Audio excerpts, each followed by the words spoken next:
Hello दोस्तों, नमस्कार, सत श्री अकाल। आप सब कैसे हैं? आई होप आप सब लोग बहुत अच्छे होंगे। तो मैं हाजिर हूँ परिणीति की न्यू अपडेट आप सबके लिए लेकर, जहाँ पर भाई हमारी जो परी है वो हो गई है टल्ली टल्ली। भाई हमारे संजू जाते हैं पार्वती की ये ड्रिंक्स लेकर। संजू सोचता है कि परी सिर्फ मेरे सामने ये उगलेगी कि वो ही मेरी परी है, और उसके अंदर मन में क्या क्या चल रहा है ये सब कुछ पता करने के लिए जाता है संजू। और उस ड्रिंक में वो शराब मिलाकर लेके जाता है। भाई परी पहले तो ड्रिंक्स लेने से मना कर देती है, लेकिन बाद में वो जब एक सिप लेती है उसे वो बहुत टेस्टी लगती है और वो 2 के 2 गिलास पी जाती है। और भाई संजू हैरान हो जाता है, बोलता है उसे कि दोनों गिलास नहीं पीने थे, अब मैं करूँ तो क्या करूँ। संजू सोचता है, और भाई हमारी अब पार्वती तो हो गई है टल्ली।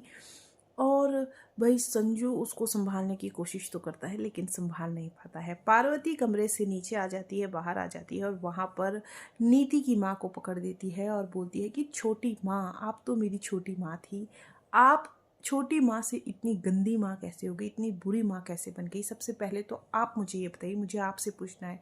मैं बचपन से आपके साथ रही हूँ, आपने मुझे इतना प्यार दिया, इतना दुलार दिया, मैंने आपको अपनी माँ से कम नहीं समझा था, लेकिन आपने मेरे साथ ऐसा कैसे कर दिया।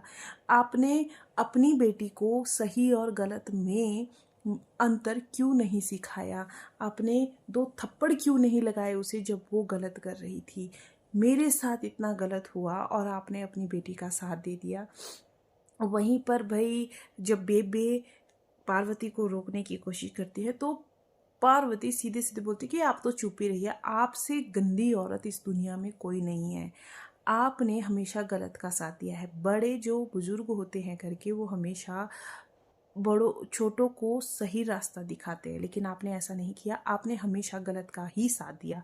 आपसे ज़्यादा बुरी औरत कोई नहीं है। भाई बेबे की तो बोलती बंद कर दी हमारी पार्वती ने। साथ ही साथ वो ताई जी को बोलती है कि आपसे तो मैं सबसे ज़्यादा नाराज़ हूँ, क्योंकि जो रोब जो रुतबा आपका पहले था, जब मेरी नई नई शादी यहाँ पर हुई थी, जब मैं पहले आई थी, वो रोब और रुतबा अब है ही नहीं। उस रोब और रुतबे से सब लोग डरते थे और किसी की जुबान नहीं खुलती थी आपके सामने, कोई गलत नहीं कर सकता था आपके सामने। लेकिन अब आपको पता नहीं क्या हो गया, वो रोब, वो रुतबा, वो सब कुछ ख़त्म कर दिया है आपने।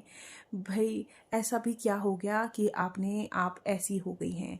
भाई ताई जी भी चुप रह जाती है। वहीं पर जब नीति की बारी आती है पार्वती से, पार्वती को बोलना शुरू करती है, नीति संभालना शुरू करती है। नीति परेशान हो जाती है पार्वती के इस रवैये से। तो पार्वती सीधे सीधे नीति को देती है, तुम तो नागिन हो, नागिन। भाई नागिन का कनेक्शन दे देती है नीति को। नीति को बोलती है तुमसे बड़ी नागिन कोई नहीं है। तुमने अपनी ही बेस्ट फ्रेंड के साथ इतना बुरा किया, अपनी बेस्ट फ्रेंड की जान ले ली, उसके बच्चे को मार दिया, उससे उसका प्यार छीन लिया, फैमिली छीन ली, सब कुछ खत्म कर दिया तुमने अपने बेस्ट फ्रेंड के साथ। कोई भी ऐसा कैसे कर सकता है।